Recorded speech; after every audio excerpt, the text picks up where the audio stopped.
Selanjutnya skill ke-10, use noun clause connector subjects correctly.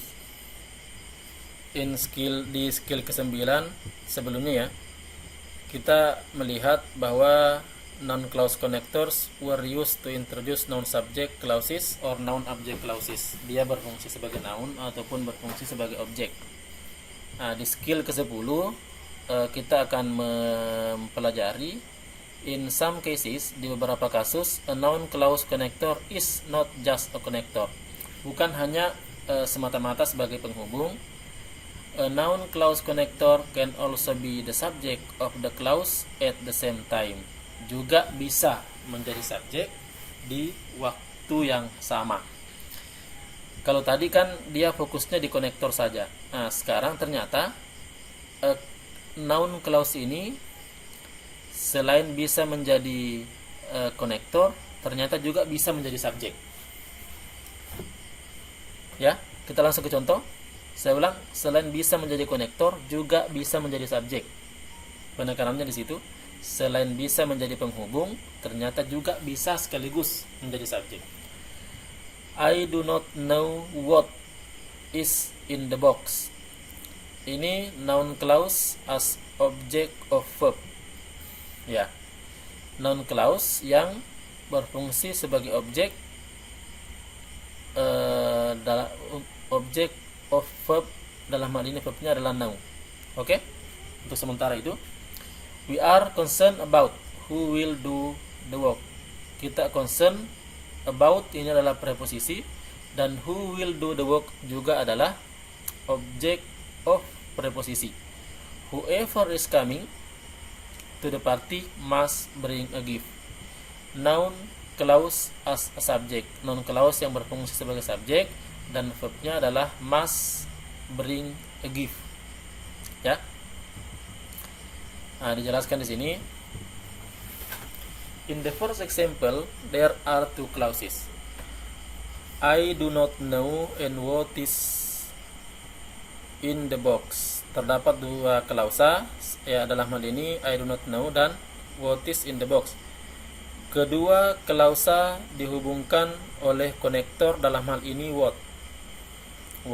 Itu untuk contoh yang pertamanya. Itu sangat penting untuk dipahami that in this sentence the word what serves two function. Di kalimat ini kata what ini memiliki fungsi ganda, memiliki dua fungsi. Dia sebagai subject of the verb is, ya. Is ini adalah verb, subjeknya adalah what. Nah, dan sekaligus menjadi konektor untuk menghubungkan antara klausa yang satu dengan klausa yang lain. Dalam hal ini klausa I do not know dan is in the box. What is in the box? Dia sebagai subjek untuk is dan sekaligus menjadi penghubung. Makanya tadi dikatakan bahwa noun clause connector can also be the subject of the clause at the same time. Selain menjadi penghubung, ternyata dia juga menjadi subjek di waktu yang sama. Dia memerankan dua peran yang berbeda di waktu yang sama, seperti itu. Demikian juga di kalimat selanjutnya, who ini menjadi subjek dari kata will, verb will, sekaligus menjadi penghubung antara dua klausa. Whoever juga menjadi subjek dari is, sekaligus menjadi penghubung antara dua klausa. Dalam hal ini must bring a gift dengan whoever is coming to the party. Dia menjadi penghubung. Ini penjelasannya. Paragraf 1 kalimat 1, paragraf kedua kalimat kedua, ketiga ini juga menjelaskan kalimat yang ketiga. Contoh example from the paper and computer test. Bla bla bla was on television made me angry. Ini adalah verb. Was ini verb. Made juga adalah verb. Jadi terdapat dua verb di sini. Terdapat dua verb dan masing-masing butuh subjek. Verb itu selalu butuh subjek. Verb itu tidak bisa berdiri sendiri, tidak bisa hidup tanpa subjek. Makanya ketika muncul was, hal pertama yang kita cari adalah subjek. Yang mana sih subjeknya? Met adalah verb, was juga adalah verb. Maka carilah subjeknya yang tepat. Apakah it, atau the story, atau what, atau when. It ini subjek, the story subjek, what ini adalah konektor, when juga konektor. Kita lihat penjelasannya. In this example, you should notice immediately that there are two verbs. Di contoh ini kalian harus dengan cekatan melihat bahwa terdapat dua kata kerja, dalam hal ini was dan made. Was dan made ya. And each of those verbs needs a subject. Kedua verb itu, masing-masing verb tersebut butuh subjek. Answer A and B are incorrect because it and the story cannot be the subject for both was and made at the same time. A dan B keliru karena it ini dan the story tidak bisa menjadi subjek untuk dua kata kerja di waktu yang bersamaan. Kemudian answer D is incorrect because when is not a subject.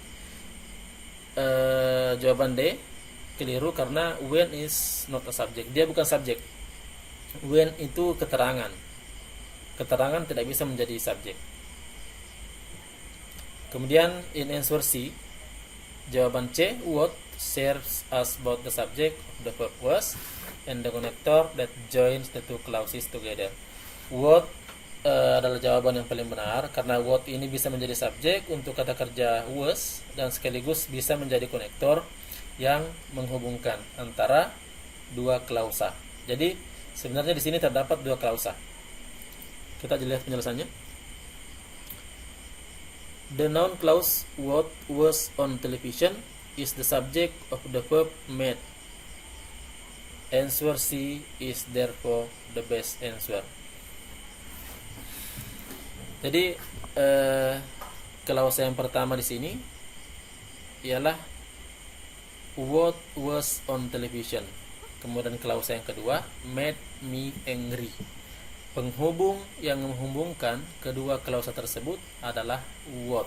When tidak bisa, the story tidak bisa, it tidak bisa. Jadi what menjadi subjek untuk kata was. Kemudian what was on television adalah subjek untuk kata kerja made. Seperti itu. Non-clause connector subject. Ini terdapat beberapa latihan juga, banyak latihan. Jadi sebenarnya ini hanya pemantik, hanya menjadi motivasi bagi kalian untuk terus membaca. Saya terangkan kembali, saya ulangi berkali-kali bahwa kelebihan dari buku ini, setiap contoh disertai penjelasan dengan sangat jelas sehingga akan mudah bagi kita untuk memahami. Meskipun bagi pemula memang harus didukung oleh berbagai referensi, tapi di buku ini sangat menjelaskan dengan detail. Setiap contoh dia jelaskan, bahkan sebelum memberikan contoh ada penjelasan, kemudian ada contoh, dan contoh lagi-lagi dijelaskan kembali. Sehingga kita punya banyak peluang untuk memahami apa yang terdapat dalam buku ini. Kemudian setelah penjelasan tuntas, contoh, kemudian dijelaskan kembali, diikuti oleh begitu banyak latihan.